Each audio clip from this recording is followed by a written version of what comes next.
एक गांव में दुबे नाम का एक गरीब व्यक्ति रहता था। उसके पास एक रिक्शा थी।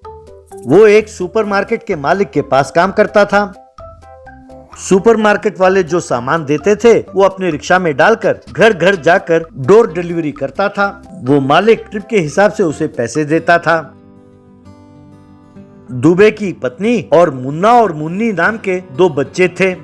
पैसों की कमी थी, इसलिए मुन्ना एक साइकिल की दुकान पर काम करता था और मुन्नी अपने माँ के साथ लोगों के घर जाकर बर्तन मांजती थी। कभी कभी पैसों की तंगी के कारण घर में सब पानी पीकर रात को सो जाते थे। एक दिन एक ट्रक आकर रिक्शा को टक्कर मारकर चली गई। उसमें दुबे का कमर टूट गया और उसने खाट पकड़ ली। उसके पत्नी के समझ में नहीं आया कि वो क्या करे। हे भगवान, अब मैं क्या करूं? जब ये काम करते थे तो 2 निवाला हम खा पाते थे।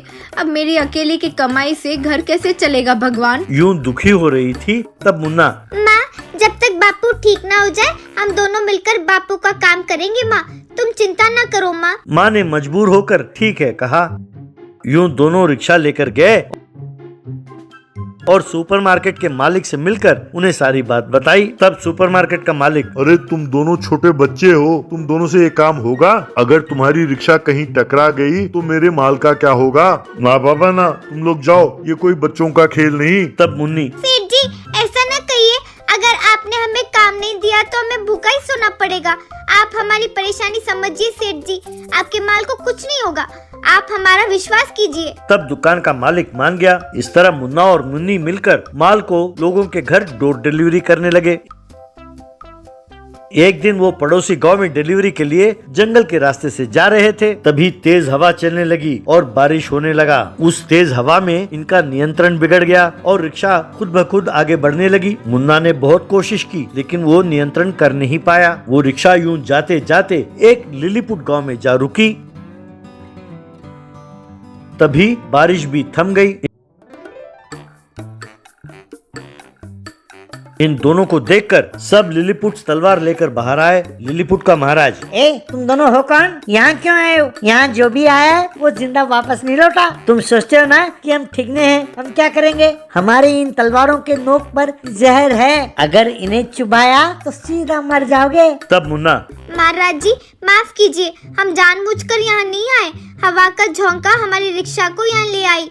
हमें छोड़ दीजिए, हम यहाँ से चले जाएंगे प्लीज। तब महाराज, ठीक है, लेकिन एक शर्त है। सुना है तुम लोग खाने के बड़े शौकीन हो। आज जो कुछ मिलता है उबाल कर, तल कर या फिर सेक कर खाते रहते हो। जरा तुम्हारे खाने का एक बार हमें स्वाद तो चखाओ, तब हम तुम्हें छोड़ेंगे, वरना तुम दोनों को हम मार डालेंगे। बस। मुन्ना, आप ठीक कहते हैं महाराज, लेकिन ये मुमकिन नहीं है क्योंकि खाना बनाने के लिए बहुत सारे बर्तनों की और कई मसालों की जरूरत पड़ती है और अब हमारे पास वो सब है नहीं। अगर आप कहेंगे तो मैं घर जाकर वो सब लेकर आऊंगा। तब लिलीपुट मंत्री, देखा महाराज, आपने इससे फरमाइश की तो ये बहाने बना रहा है, ऊपर से झूठ बोलता है, कहता है घर जाकर लाएगा। आप कहें तो काट दूं इन दोनों के सर। तब मुन्नी, रुकिए महाराज, आप जल्दी ना कीजिए। ठीक है, हम यहीं पर आपके लिए नूडल्स बना कर देंगे, लेकिन बस एक तरबूज की जरूरत पड़ेगी महाराज। फिर उसने मुन्ना को बताया कि उसे क्या करना है। यूं कुछ लिलीपुट्स गए और एक तरबूज काट कर लाए।